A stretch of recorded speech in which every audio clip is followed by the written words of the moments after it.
pahabain ang buhay na ating tinatamasa. How can you have a long life? How can we lengthen our life? The first and the most important thing to do is to love God. Mahalin ang Diyos.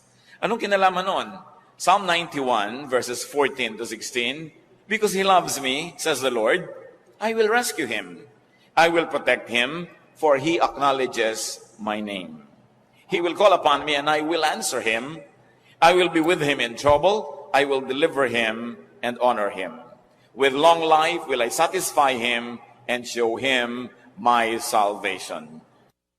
So yan daw ang gustong gawin ng Panginoong Diyos sa isang taong nalulugod sa Kanya, nagmamahal sa Kanya at kinalulugdan niya, ililigtas niya mula sa mga panganib at pahahabain niya ang buhay. Love God. Who you love can lengthen or shorten your life. Napakahalaga yan na ating namnamin. Kung sino ang minamahal natin ay pwede magpahaba o magpaiksi ng buhay natin. And when we add, whatever you love can lengthen or shorten your life. Ano bang ating hilig sa buhay? Ano bang gusto natin mga libangan, hobbies? Ano bang ating uri ng pamumuhay, ng lifestyle? Yan yung nakakapagpahaba at nakakapagpaiksi. Bagamat, ang itinakda ng Panginoon ay isang buhay na mapayapa, mahaba at mabunga para sa lahat, pero tayong tao ay binigyan niya ng free will. Kaya meron tayong participation kung umiiksi o humahaba ang ating buhay. Kaya dapat may ginagawa tayong tama. At una dyan, love God. Then obey God's teachings and commands. Isang napakalakas magpahaba ng buhay, yung masunurin. Nakita niyo po yung pag-inom ng gamot, kung sinusunod ninyo yung dosage, humahaba ang buhay nyo. Pero huwag niyong sundin yan, katulad ng isang totoong kwento na nangyari sa Pampanga. Isang ina, sabi ng doktor, bilhin niyo po ang lahat ng gamot na ito at ipainom niyo lahat sa anak niyo. Kasi alam ng mga doktor, yung habit ng iba ay pag medyo gumaling-galing na, titigilan ng pag-inom ng gamot. Binili nga ng masunuring ina at ipinainom ng lahat, sabay-sabay. Namatay ang bata. Totoong kwento. Hindi sumunod sa instruction ng doktor. Kung tayo susunod sa instruction ng doktor ng mga doktor, sa kanyang ipinagagawa sa atin kung anong dapat ginagawa, kailan, anong hindi dapat ginagawa, di hahaba ang ating buhay. Bakit? Siyang nakakakilala ng ating katawan, ng ating espiritu, ng ating emosyon.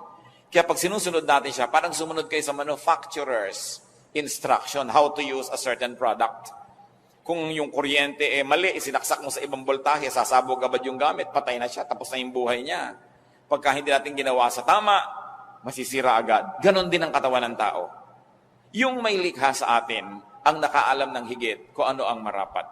Deuteronomy 4:40, keep His decrees and commands, which I am giving you today, so that it may go well with you and your children after you, and that you may live long in the land the Lord your God gives you for all time. So ang pagsunod daw sa kautosan ng Diyos ay nangangahulugan ng pagpapahaba ng buhay ng tao. Kaya pati po ang pagpapahinga, iniutos ng Diyos. 6 days you shall labor and do all your work, and on the 7th day you shall rest. Utos yan ng Panginoon. Yung iba sobrang sipag, hindi na nagpapahinga. Akala nyo natutuwa ang Diyos. No. Dahil pag sobrang sipag at di ka nagpapahinga, you are disobeying God. That's disobedience. Kahit pa sabihin mo dahil sa kadakilaan, dahil sa kasipagan, pero alam ng Panginoon ang limit na kayang dalhin ng katawan ng tao sapagkat siya ang lumikha. And God remembers that we are dust. That's why it is important to be obedient. Pag sinasabi ng Diyos na huwag ka na magalit, magpatawad ka. Akala nyo ba pinapalugi tayo ng Diyos pag sinasabing magpatawad ka? Kasi pag hindi ka nagpapatawad, ikaw ang nagdadala ng lahat ng bigat ng mundo, ikaw ang nagagalit, tumataas ang presyo ng iyong dugo, bumibilis ang pintig ng iyong puso, pati ang pulso mo bumibilis, nawawalan kang ganang kumain, hindi mabuti para sa iyo. Kaya sabi niya, ipatawad mo na. Paano po kung hindi naman humihingi ng tawad? Di lalo namang dapat mong patawarin dahil alam ka namang dahil hindi siya humihingi, ikaw ito nalugi. Kailangan magkusa ka na. Kaya pag sasabi niya, huwag kang mag-inggitin, huwag kang magselos, huwag kang magalit, mabuti lahat sa katawan ng tao yan. Kaya ang sumusunod sa Panginoon, nagkakaroon agad ng advantage over the others. Meron na tayo agad na pampahaba ng buhay. God's words, ang salita ng Panginoon ay manual. It's a manual to life. It's a manual in life. And it's important to respect the wishes and the design of God, our Maker. How to have a long life? Please God. with what you ask for. Katulad ni Solomon. Sabi ng Panginoong Diyos, o sige, gagawin kitang hari, kahit anong hilingin mo, ibibigay ko sa iyo para magkaroon ka ng lakas para maging hari. Ano ba yun? 1 Kings 3:11-14. So God said to Solomon, since you have asked for this, and not for long life or wealth for yourself, nor have asked for the death of your enemies, but for discernment in administering justice, I will do what you have asked. I will give you a wise and discerning heart, so that there will never have been anyone like you, nor will there ever be. Moreover, I will give you what you have not asked for, both riches and honor, so that in your lifetime you will have no equal among kings. And if you walk in my ways, and obey my statute and commands, as David your father did, I will give you a long life. Natuwa ang Diyos dahil humingi si Solomon ng wisdom instead of kung ano-ano. At sabi niya, nakakatuwa ang hiningi mo, maganda. So pati hindi mo hiningi, ibibigay ko na rin sa iyo dahil natutuwa ako sa iyo. At kung magiging masunurin ka sa aking mga utos, dadagdagan ko pa ang yan, lahat ng yan, ng mahabang buhay. Huwag po tayong magmadaling mamatay, yung mag to die is gain. No? Nung sinabi ni Paul yun, matanda na siya. No? Hindi naman siya teenager na sinasabi niya, to die is gain. Matanda na rin, talagang pwede na gumraduate. No? Nagawa na niya ang mga dapat niyang gawin. At saka siguro dahil sa sidhi ng pag-ibig niya sa Diyos, talagang hindi na bali sa kanyang mamatay. Pero life is the primary duty of life. Nilikha tayo ng Diyos, hindi para asamin na mamatay tayo at pumunta sa langit. Nilikha ng Diyos ang buhay, ipinagkatiwala sa tao para kanyang ingatan at ipamuhay ng lubos at ganap. At kung natapos na yon, next chapter, heaven naman. Pero heaven can wait. Hindi mo kailangang apurahin yan. Kasi may ipinagagawa ang tao. Sabi, we were created in Christ Jesus to do good works. So isa itinakdang panahon ng Diyos sa buhay ng tao, meron siyang dapat ma-accomplish. Kaya hindi niya dapat asamin na gumraduate agad dahil meron siyang pwedeng magawa na dito lang sa lupa pwedeng gawin at hindi na sa kabilang buhay. So Proverbs 2:16, long life is her right hand, meaning wisdom's right hand. In her left hand are riches and honor. So ito ang kalooban ng Diyos sa tao. Long life, riches, honor. Hindi short life, hindi poverty, hindi dishonor. Akala ng iba, pag naghihirap sila, ay kinalulugod ng Diyos. Gusto ng Diyos maayos ang buhay. Kaya nga itinuturo niya, 6 days you shall work. Pagka naman 6 days ka talaga nag-work, bakit ka magugutom kung 6 days ka na nag-work? Isasabihin nyo, bakit po ako 7 days na nag-work, gutom pa rin. Siguro marami kang pakain. No? Maraming hindi nag-work sa iyo umaasa. So, kung ang lahat gagawin ang inuutos ng Diyos, wala dapat nagugutom ng tao. Pwedeng hindi kayo maman, pero hindi pwede maging mahirap. Kung ikaw lang nagtatrabaho, tapos wala kang pasanin sa buhay, hindi isang katerbang mga kapatid mo, mga kamag-anak, mag-aasawa ng maaga, pati gatas ng anak niya, iaasa sa'yo, talagang kahit 8 days a week, kulang sa'yo. Why? Because the others are not obeying God. Ang utos, the 6 days you shall labor, inutos yan sa lahat. Hindi lang doon sa mangilan-ngilan ng miyembro na ating pamilya.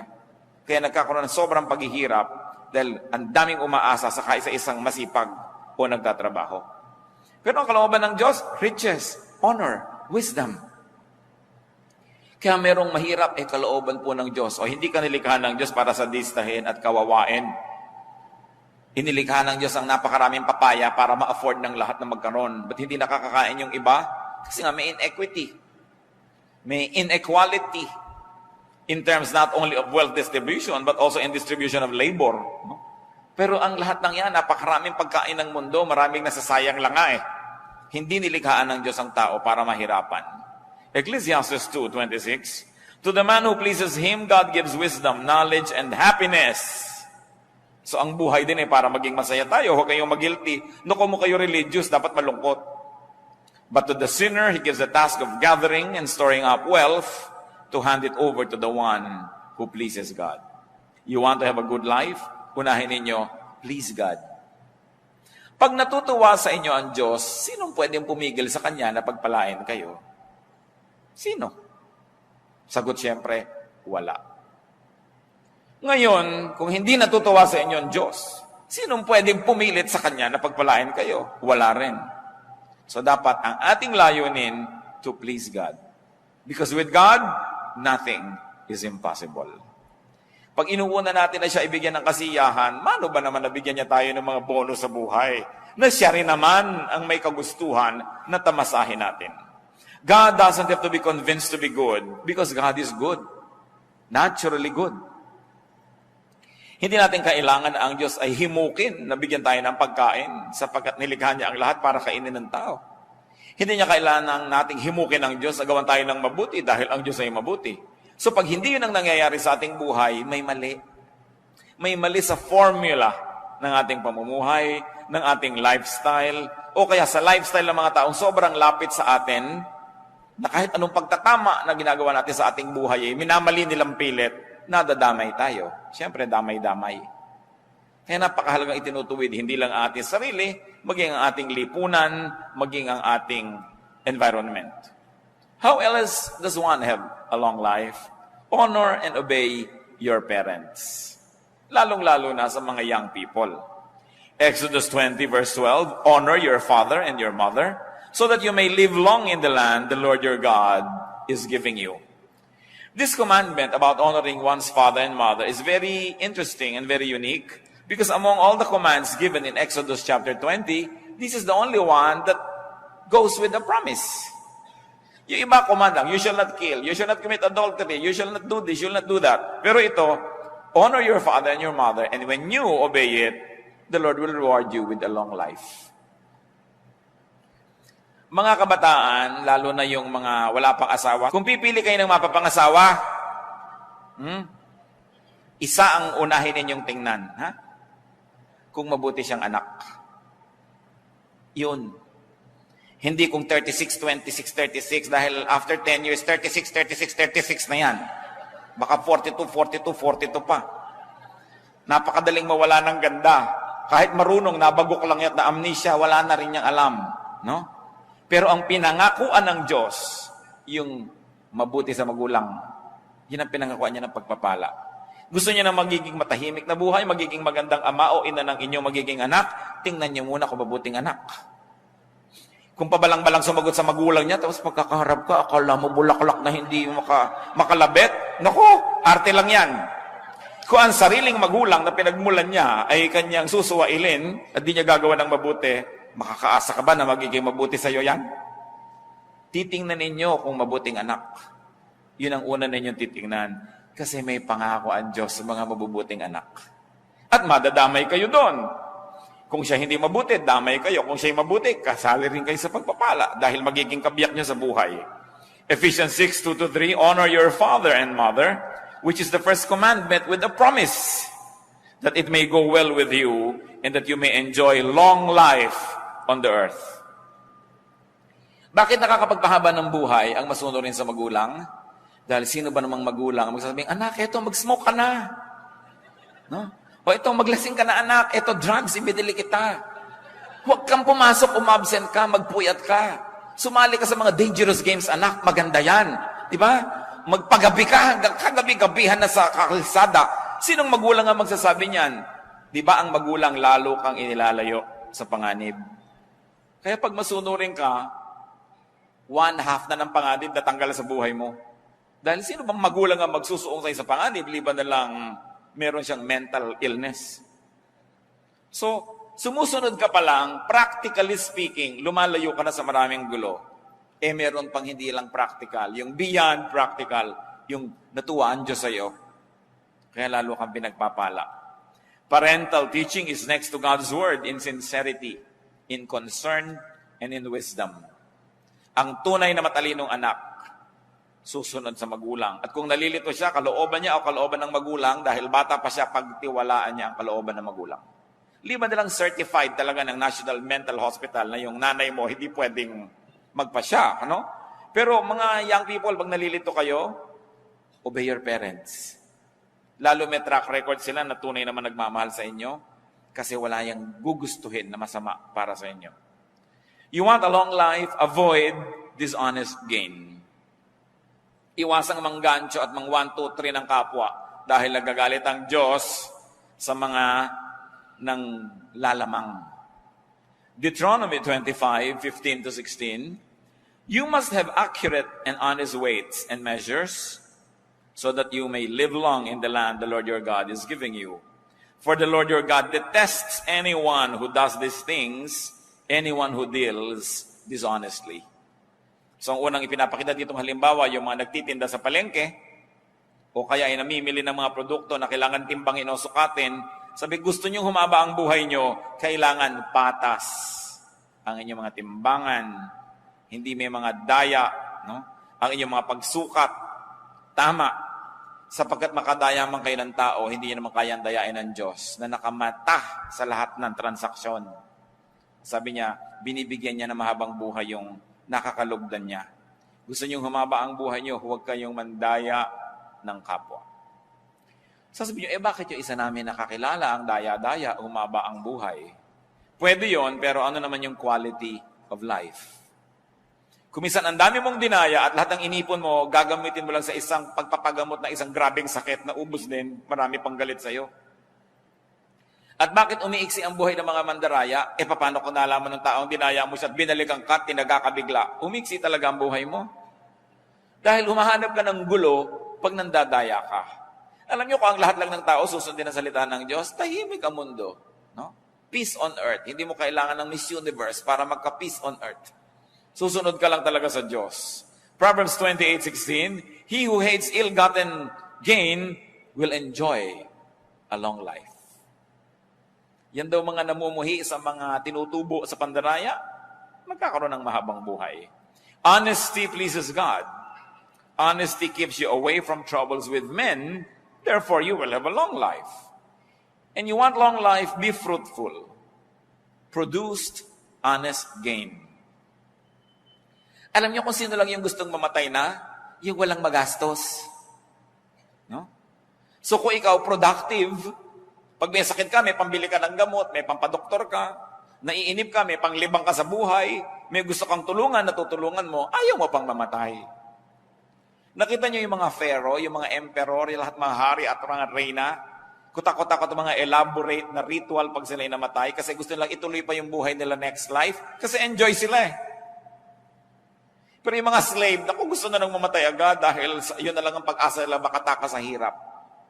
So pag tayo po, mabunga sa buhay, dahil marami kang tinatangkilik, marami kang na-enjoy, you naturally want to extend life.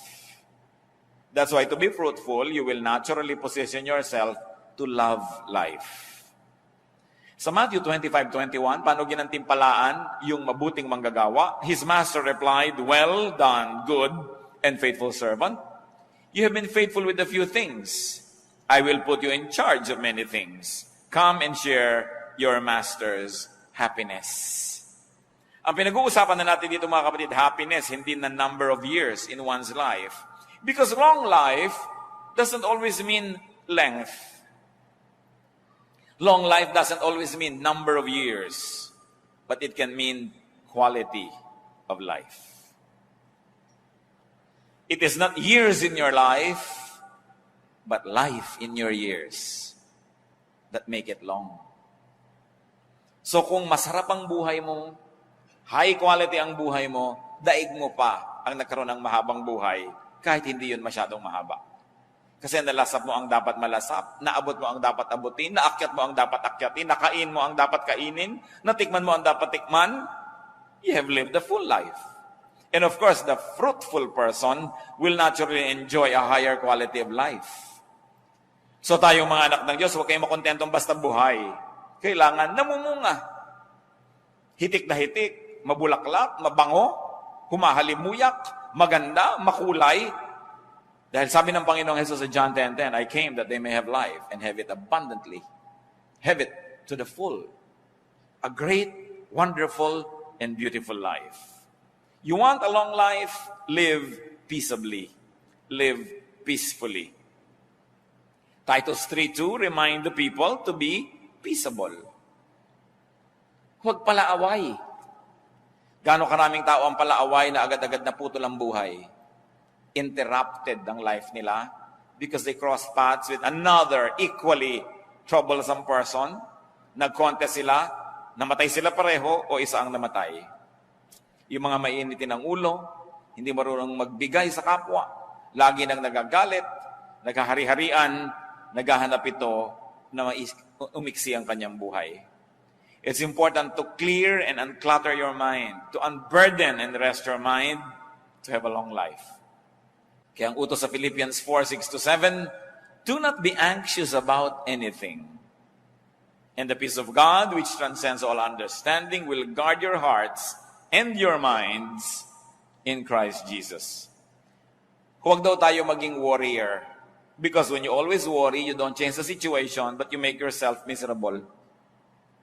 Pag lagi pong nag-aalala ang tao, lagi nag-iisip, laging namamroblema, hindi naman niya talaga nalulutas yung tunay na problema, nadadagdagan pa dahil siya nasisira ang kalusugan.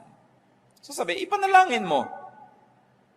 With prayers and supplications, bring your request to God. That's what the Bible says. And then, leave it up to God and live as quietly and as peacefully as you can. Walang kwenta yung natutulog ka pero ang babaw ng tulog mo dahil baka merong sumakal sa'yo o nagagalit ka, baka may pumatay sa'yo. Walang kwenta yung naglalakad ka sa neighborhood nyo, iniisip mo baka biglang may sumaksak sa'yo dyan dahil marami kang kaaway. O kaya iniisip mo baka merong gumawa ng masama sa'yo dahil marami kang atraso sa iyong kapwa. So maganda na yung payapa, tahimik ang buhay. At lagi kong inuulit-ulit, kung talagang mahilig kayo makipag-away, humanap kayo ng kalaban sa Kenya o sa Madagascar o kaya sa Lake Titicaca. Pero yung kaaway nyo, yung kapitbahay nyo, napakalaking kamalian niya dahil ang lapit-lapit, pwede kayo laging saktan, guluhin. Hindi kayo ang kawawa. Lalong-lalo yung nakikipag-away sa kasambahay, hindi humahanap kayo ng napakalapit na problema kasi kasambahay nyo, nakakasalubong nyo sa pinto. Tapos pag naunahan ka sa banyo, ang tagal-tagal niya sa loob dahil sinasadista ka, hirap na hirap ka, i-exit talaga ang iyong buhay.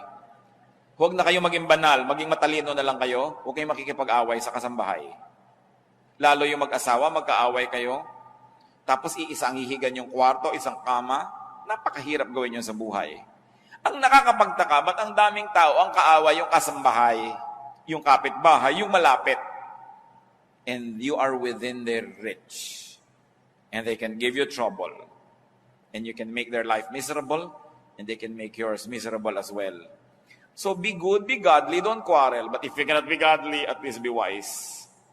You don't want trouble to come from very near. Because you are very, very vulnerable. Live peaceably. Ang walang atraso, tahimik ang buhay. Lengthen your life. Live healthfully. At usong-uso na niya ngayon.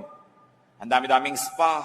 Lahat gustong magpa-foot detox. Ang lahat ay umiinom ng mga herbs at kung ano-ano. Kasi gusto ng taong lumusog. Nag-gym, nag-exercise, kung ano na pinagagagawa sa buhay. Dahil gusto ng tao ngayon, alam nyo, habaan ng buhay. Dahil kahit pa nga tayo reklamo ng reklamo, ang totoo ay masarap ang buhay. Kung hindi ba naman masarap yan, ba't gusto mong panghabaan? No? So hindi dapat reklamo ng reklamo ang tao. And live healthfully. Take care of your body. Your body is the temple of the Holy Spirit. And if that doesn't appeal to you, at least think that your body is the only temple of your own spirit. Kapag yung temple mo, sira-sira, giba-giba, ano mangyayari sa sarili mong spirituality? Your body is the only physical seat of your life. Nakita nyo, pag bumigay na ang katawan, tapos na ang lahat. Tapos na ang mga pangarap, tapos na ang mga inaasahan, tapos na ang excitement. Pagka ang tiyan ayaw na mag-digest o ayaw tumanggap ng pagkain, wala nang appeal ang lahat ng pagkain. No? Wala nang kahulugan ng anumang bagay. Anong kahulugan ng mga kulay? Anong kahulugan ng magagandang hugis sa isang nabulag? Anong kahulugan ng lahat ng tunog sa isang bingi? So anong kahulugan ng ganda ng mga tanawin kung napakasakit ng nararamdaman mo sa loob ng iyong mga buto? Baliwala. Kaya ang tao, pinapahalagahan niya ang kanyang katawan kasi doon lang siya pwedeng makikonekta with the physical world. Your spirit cannot connect with the physical world. It has to be your stomach, your eyes, your ears, your skin. They are the only ones created and equipped by God to perceive, to understand, and to interact with the natural world. So kailangan inaalagaan mo yung katawan. Isa dyan, napakasimpleng remedyo mga kapatid, drink lots of water. Water is life. Kaya nga pati ang Panginoong Hesus tinawag na I am the living water. Ganun ang kahulugan ng tubig sa buhay.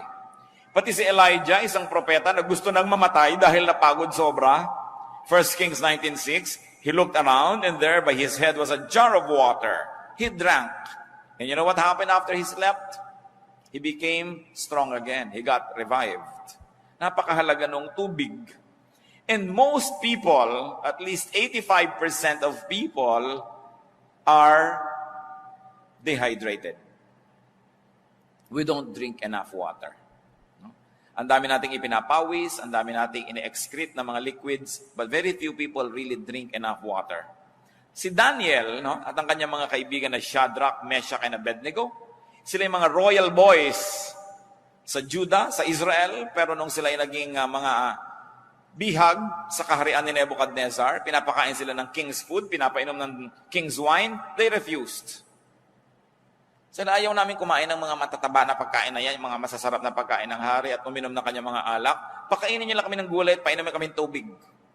Sabi nung nagbabantay sa kanila, dahil mga prinsipe naman sila, mahalaga rin sila, aba, mapapahamak ako pagka nakita kayo ng hina.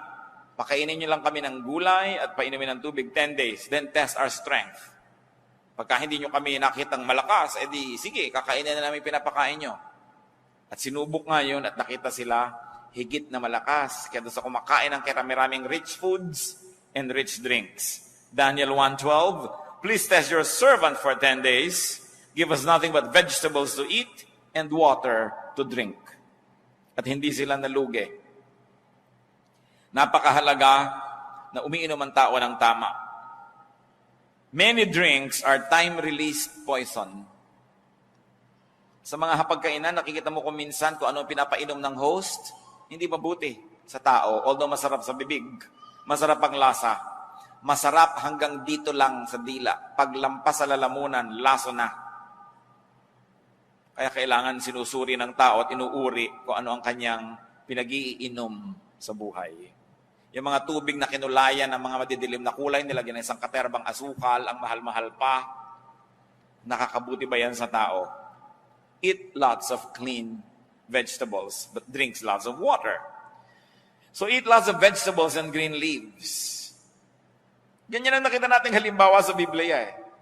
Ang Panginoong Diyos, nung nilikha niya si Adan at si Eva, at tinuruan niya ng kung anong pwedeng kainin, anong sabi niya? All the fruits here you may eat. Right? Except one. So ang tunay na original na kagustuhan ng Diyos sa kainin ng tao, bungang kahoy. Hindi sinabing, yung ahas, kainin ninyo, yung ibon, kainin ninyo. Hindi, Later lang nangyari yun. Pero yung unang-unang sinabi ng Diyos, ito, you are free to eat any of the fruits. Ibig sabihin, it comes from the plant kingdom, yung food ng tao, not from the animal kingdom. Noon lamang ang tao ay bumagsak na nagkasala, yun na naisipang unang kainin, no? Yung mga kung ano-ano. Daniel 1:15-16, at the end of 10 days, they looked healthier and better nourished than any of the young men who ate the royal food. So the guard took away their choice food and the wine they were to drink and gave them vegetables instead. Ang sarap-sarap sigurong maging mahilig ka sa gulay, no? I was talking to one Chinese health practitioner. Sabi niya, you want a healthy life? Sabi niya ganon, 1:4. 1 portion meat to every 3 parts vegetable. No? Sabi ganon. At most, sabi niya ganon. Dapat 1 portion. 25% lang. Hindi yung puro karne, tapos wala kang kagulay-gulay na kinakain. Diba? Pumunta na siya, tapos kinain mo pa lahat, ang bituka, ang dugo, ang lungs, ng hayop. Kinain mo na lahat, wala kang nang pinalampas. No? So, ano nangyari? Kaya ipinagbabawal sa Biblia rin yung pagkain ng dugo. Di ba pag gusto nyo malaman kung may sakit kayo, anong gagawin sa inyo? Blood test. Kasi nasa dugo yung sakit. Tapos kayo kakainin mo. No? Hindi naman natin sasabing, huwag mong gawin yan. We have liberty to make a choice. Pero isip-isipin mo naman ang pinagagagawa natin sa buhay. Ezekiel 47:12, fruit trees of all kinds will grow on both banks of the river. Their leaves will not wither, nor will their fruit fail. Their fruit will serve for food, and their leaves for healing. Nakita niyo yung sinasabi na mangyayari na bagong buhay, bagong mundo, bagong paraiso ng tao? Sabi ko na, ang kakainin muli, prutas. Paano ka nagkakaibiganin ng cobra kung gusto mo siyang iihaw? No? Paano ka naman magiging kaibigan ng mga hayop kung gusto mo siyang gawing pork chop? No? So, hindi magiging tahimik ang buhay mo. So, sabi niya, leaves for healing. So, nasa dahon ang mga pagpapagaling sa tao. You want to be literal? Think herbal. No? Na talagang nasa mga dahon, napakasarap na kinakain mo yung mga green leafy vegetables. Grade 2 pa tayo, tinuturo na yan na eat green leafy vegetables. No? Pero yung bang ginagawa natin sa buhay? And when you have to fast, fast correctly. May tao po nag-fast, ginaya si Jesus 40 days, namatay. Sabi Diyos ko, bakit po ako namatay? Ba't mo ginagaya si Jesus? Si Jesus ka ba? Diba? Hindi ka naman pinagfa-fast ng 40 days. Di papako ka na rin, gayahin mo na siya ng lubos. No? So, sabi sa Matthew 6:16-18, when you fast, do not look somber as the hypocrites do. Put oil on your head and wash your face, so that it will not be obvious to men that you are fasting. In other words, there's a correct way to fast, and there's an incorrect way.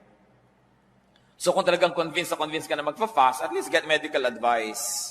Kakayanin ba ng katawan mo yan? Makakabuti ba? Kasi up to a point, it's really good to fast because your body uses your stored energy. Sabi po nila, pag kumain ng tao sa gabi at natulog na siya, titigil ang buong metabolism, so lahat ng kinain niya, magiging taba. No? Dahil hindi naman nagamit eh. Kaya yung iba gusto nila talaga, no eating after 6.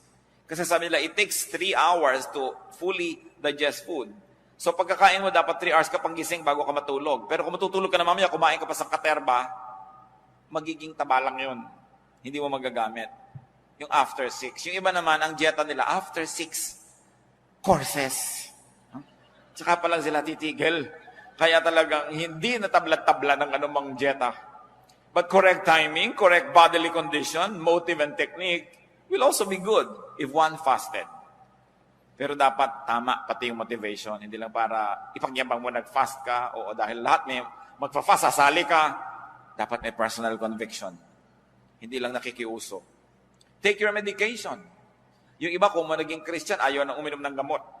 Hindi, pagagalingin ako ng Diyos. Well, pwede kang pagalingin sa himala. Hindi naman talaga imposible yon. Pero pwede ka lalong pagalingin kung uminom ka ng gamot mo. Lalo tama yung gamot mo at tama naman yung prescription. Si Timothy nga anong payo ni Paul? Dahil hindi matagal-tagal ang kanyang sakit ng tiyan, 1 Timothy 5:23, stop drinking only water and use a little wine because of your stomach and your frequent illnesses. So nagpayo si Paul na huwag lang tubig ang inumin, uminom daw ng wine. Alam niyo naman ang wine kasi cleaner than water in many parts of the world, especially during the ancient times. So sabi niya, huwag ka na lang inom ng mga tubig, may mga butete, mga tubig na may mga nakatirang palaka, etc., etc. Dahil kaya hindi ka na gumaling-galing. Uminom ka na lang ng wine at tanggalin mo yung arte mo na Christian kahit hindi ka umiinom niya. Dahil inang makakabuti sa iyo sa kayong kalagayan ngayon. No? So, yung mga tao rin, pinaresetahan tayo ng gamot. Kung sa palagay nyo makakabuti sa inyo at ang nagreseta sa inyo ay kapanipaniwala, bakit hindi?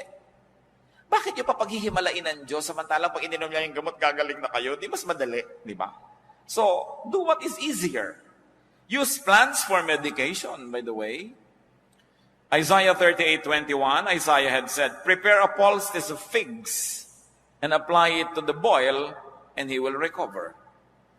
So sabi ko noon, pag samasamahin ninyo yung mga dahon-dahon, mga halaman, at pagkatapos ay durug-durugin ninyo at itapal ninyo sa inyong mga may kikekwek para kayo gumaling. So huwag niyong nilalait-lait yung mga damo-damo, mga herbs, kasi maging yung si Isaiah, ayan, herbularyo. Huwag lang may mga bulong-bulong, no? Yung mga leaves and roots, kasi inilagay na ng Diyos sa halaman lahat ng kailangan nating nutrient, lahat ng kailangan nating gamot, lahat ng kailangan nating katawan. Kumisa nga, hindi mo na kailangan yung mga artificial western medicines, no? Kung alam mo lang ang herb na yung dapat gamitin. Pero anong ginagawa ng marami? Nilalait-lait nila yung traditional herbal science ng kanilang lahi.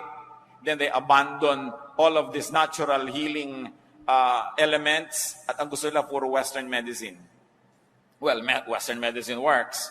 But up to a point, because of the specialist orientation ng Western medicine, kung ginagamot ko ang iyong puso, tatambakan kita ng kung ano-anong gamot at wala akong pakialam kung nagka-problema ang kidney mo.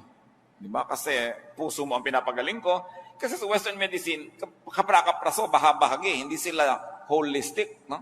Hindi katulad ng Eastern medicine, even Philippine, Chinese, traditional Asian medicine, buong katawan ng tao kasama sa piniisip. Hindi lang yung parte-parte. Kaya ang masama ko minsan, pag sobra kang dependent sa Western medicine, gumaling nga yung original sakit mo, pero may komplikasyon sa ibang bahagi. No? Kasi, para kang may ipis sa noo, binaril yung ipis, patay ang ipis, butas ang noo mo. Maraming ganon din yung mga kuminsan nakikimo, kuminsan ay nagra-radiation, yung original complaint, nalulutas for a while, pero may ibang komplikasyon na nangyayari sa iyong katawan. Kaya dapat nag-iisip na rin ang tao, alin ba ang mabuti. Sapagkat hindi natin kailangan umalis sa Biblia para maghanap ng ganito mga halimbawa. Kitang-kita natin, pati ang kanilang pagpapalakas sa kanilang katawan. So do not belittle herbology, do not belittle the traditional use of herbs, except that it must be done in the right way and of course in a hygienic procedure. Live healthfully, have enough rest and sleep. Tulad po ng binanggit natin kanina. May hangganan ang kaya ng katawan ng tao. At ang taong maka-Diyos, igagalang niya yung hangganan na yon. Don't burn your candle at both ends. Kailangan meron talagang pahinga. 1 Kings 19:45, referring to Elijah, he came to a broom tree, sat down under it, and prayed that he might die. I have had enough, Lord, he said, take my life. I'm no better than my ancestors. Then he lay down under the tree and fell asleep. Sa bigat ng mga problema na dumating sa buhay ni Elijah, maging siya na napakadakilang propeta ay ginusto ng mamatay. Pero nung siya ay nakapamahinga, nakainom ng tubig, nakakain ng konting tinapay, na iba ang kanyang orientasyon, lumakas ang katawan at gusto na naman niyang mabuhay. Hindi ko alam kung may kasama tayo dito na kumisan gusto na mamatay. Pero nawa, wala. Pero kung meron, baguhin niyo lang chemistry ng blood niyo, may iba yan. Ibahin niyo lang. Kumain kayo ng halo-halo. No? Magngat-ngat kayo ng panotsa. Kumain kayo ng pulot. Eat anything that gives you energy. Baka sa ilang sandali lang, sabi mo kanina, Lord, gusto ko nang mamatay. Nung makakais mo, Lord, joke only. Kung kayo'y parang nagnanais mamatay, sobra kayong depressed, kumain kayo ng kung ano. Kailangang baguhin nyo ang chemistry na inyong blood dahil maiiba ang andar na inyong utak. Importante yon. So kung meron sa inyo, tandaan nyo yan. Ano? Kung ano man yon, lalo yung gusto nyong kainin ninyo. Halimbawa, baling tumabada kayo ng konti, isang araw lang naman, isang kain. Pero, when you are depressed, remember this. If you're going to remember this whole night, remember this only for this one thing. If you're depressed, change your body chemistry. Change it. Immediately eat something that you probably haven't eaten in a long time. Kahit ayaw ng katawan mo, kainin mo siya. Pag naiba ang body chemistry, maiiba ang takbo ng iyong utak. Take it from Elijah. And rest. Kailangan ng pahinga. Long life means happiness. But remember this, happiness can also mean long life. Lengthen your life with happiness. Maraming problema ang mundo. Bakit kayo laging nanonood ng dramang malungkot? Bakit? Tigilan ninyo ang panonood ng malulungkot na drama dahil pinapalungkot lang kayo. Bakit kayo magpapalungkot ng sarili? Bakit nila kayo magbaril sa sarili? Mas mabilis. Kita nyo ang Pilipinas, kaya ang dami-dami sa buhay na gulo, away-away ng mga kamag-anak, mga aliliit na bagay, awayan sa churches. Kasi pinagpapanood ng drama, sampalan ng sampalan, awayan ng awayan. Iisa lang naman ang formula, hindi niya anak ito, yun ang anak talaga, mamaya isa lang nakakaalam, papahabain yung kwento, nagpapaulol naman kayo sa mga kwentong ito. It's a waste of time. No? Walang mabuting maidudulot sa ating lipunan ng panonood ng mga ganyang drama. No? At pakikinig na sari-saling drama. At kung kayo naman mahilig lang manood ng horror, lalo na. Yung natatakot kayo, kinakabahan kayo, napapatili pa kayo, at nagbayad pa kayo, ha? Tapos pupunta sa church para maipanalangin, makakita ng magagandang bagay, umawit, at makarinig ng sermon, tapos pagdaan ng basket, hindi nakikita. Pero nagbabayad para manood ng horror, nagbabayad yan doon sa mga sasakyan na pinaghahampasan ng katawan nila sa hangin, yung mga hilong-hilo kapag baba mo, nagbabayad. Mga tao talaga, ba't di gamitin ang utak?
So, huwag kayo nagsasasakay sa mga ganon. Kailangan ko pa bang pupunta rito para sabihin sa inyo yun? Huwag kang manood ng horror dahil natatakot ka. Huwag kang manood ng drama dahil nalulungkot ka. Maiksi ang buhay, kontian nyo yung lugar para sa lungkot. Kasi kahit hindi kayo umimbento ng lungkot, kusayang darating sa mga tamang panahon. Mamamatayin tayo ng kamag-anak. So huwag na kayong umiiyak dahil may namamatay sa TV na drama. No? Dahil buhay na buhay pa yung artista doon at nagsha-shopping na sa kinita niya, kaya naman lungkot na lungkot pa. There will be enough people around us who will die. So don't grieve artificially for this kind of deaths that are fictitious. No? Huwag niyong galitin ang sarili niyo dahil napakasama nung kontrabida, galit na galit kayo. Ang dami nang nakakagalit talaga sa totoong buhay. Dinadagdagan niyo pa. Kung ako talaga, ipagbabawal ko ang ganyang mga drama-drama. No? Hindi mabuti sa ating lipunan. Malungkot na lang siyempre sa mga artist at producer. Umimbento kayo ng mas masaya. No? Yung mas maganda, yung nakaka-edify. Life is God's gift. You agree? So love life. Celebrate life. Live life to the fullest. Lengthen your life. And if I may end in this, brothers and sisters, help other people lengthen their own lives. Huwag niyong paiksiin ang buhay ng inyong kapwa dahil tinotorture niyo. Payagan niyo rin silang sumaya. Bigyan niyo rin sila ng lugar. Huwag niyo silang dominahin. Huwag niyong diktahan. Tigi-tigisa lang tayo ng buhay. Hindi ko mo kayo ang may pera, kayo ang may kapangyarihan. Didiktahan niyo ang inyong kapwa kasi siya man, isa lang ang buhay niya. Live your life the best way you can and let others live theirs. Aming Diyos, salamat sa mga paalala nyo na ang buhay ay masaya, maganda, mabuti. And life is enough sorrows, enough troubles, enough problems that we should not invent sorrows and problems anymore. Turuan nyo kami, Lord, to be selective kung anong pinapanood, anong pinapakinggan, anong dinidinig, ano ang pinag-uubusan namin ng lakas. Nang ang maiksing panahon dito sa lupa, ay matamasa namin ang lahat ng dapat tamasahin, magawa ang lahat ng misyong ipinagagawa mo, walang maaksaya. Psalm 90 verse 12 says, teach us to number our days. So Lord, teach us to number our days. To be thankful for every day. To be thankful, O Lord, for work and for rest. At nang sa ganun, Panginoon, ang buhay namin, huwag naming kabagutan, huwag naming pagsawaan, at lalo namang huwag naming gustuhin wakasan. Isang malaking kataksilan sa inyo na nagbigay ng buhay, na aksayahin namin ang buhay na ito. Teach us, O Lord. Matuto kami na maghanap buhay doon sa talagang kung saan kami mag-enjoy. Turuan niyo po kami na ilagay ang sarili namin kung saan kami mamumunga ng pinakamarami at saan kami magiging kapakipakinabang. Magbulay-bulay tayo mga kapatid. Walang buhay na dapat masayang. Kung mayroong buhay na nasasayang, mag-isip ngayon din, ibahin ang pamamaraan. O kaya may mga bahagi ng buhay natin na alam natin na sasayang, palitan ang pamamaraan ng pamumuhay. Sapagkat ang buhay na ito, bigay ng Panginoon. Napakaraming magaganda siyang iniwan along the way to be discovered by everybody who travels well and who travels correctly. Let us have time for reflection. Pasalamat tayo sa Diyos sa ating buhay. Ipagpasalamat yung mga kapatid ang mga magagandang bagay na tinatamasa nyo sa buhay. At ipasa Diyos natin yung mga bagay na hindi pa nangyayari pero gusto natin. Identify your own habits, your own style that makes your own life miserable. Kailangan ng pagbabago ng isip, pagbabago ng style so that we can have a full, meaningful, and abundant life. Life is a gift. Let's be alone with the Lord and listen to the prodding of the Holy Spirit.